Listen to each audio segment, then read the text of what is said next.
Tokkummaan tola yoo tokkomne milkoo'inaa gargar facaane maaliif addaan wal qoonnaa. Tokkummaan tola yoo tokkomne milkoo'inaa gargar facaane maaliif addaan wal qoonnaa.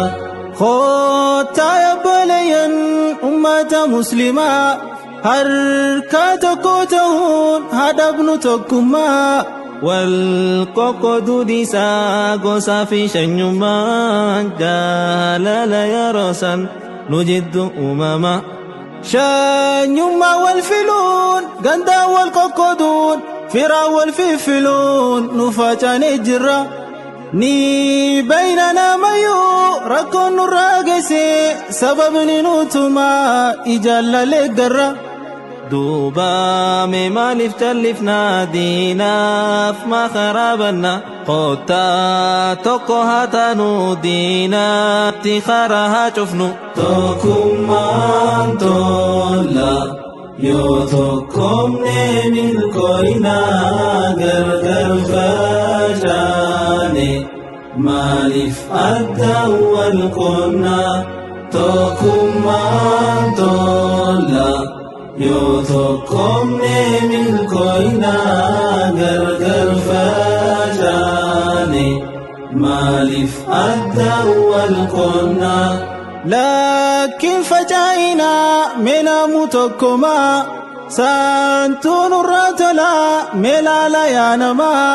Dhaamsa rasuulaatis karaansa kanumaa namuu bakka jiru irratti wal yaama. Tokkummaan dirqamaa waan nu barbaachisu ummata muslimaa fundee jaalalaati. Nuti tokkoomuudhaan gammachuu argannaa waliifis dirmannee nasirilleen argamti. Utubaadhaan malee yoomuu beekii hin jaaramu manni. Tokkummaadhaan malee yoomuu beekii hin tolu muslimni. Tokkummaan tola yoo tokkomne milkoo'inaa gargar facaane maaliif addaan wal qoonnaa.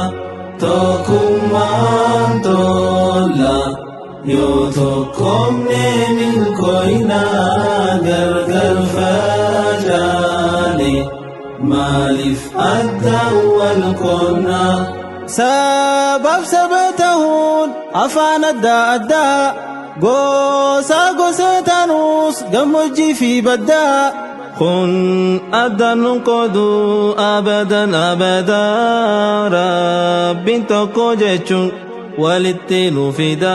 Osoo tokko taane kan waliin tuffanne namuu wal dhagahee yaada tokko irratti. Waliif gallee namuu wal cinaa dhaabbanne namuu tokko tahee kan muslimaa cufti. Waan irratti naftu barii kunoo cunqursaan amanti. Silaa akkanatti nafnu yaaboo if gaafadhu ati.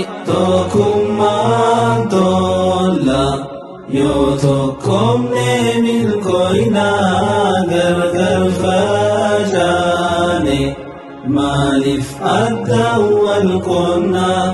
Tokkummaan tola yoo tokkomne milkoo'inaa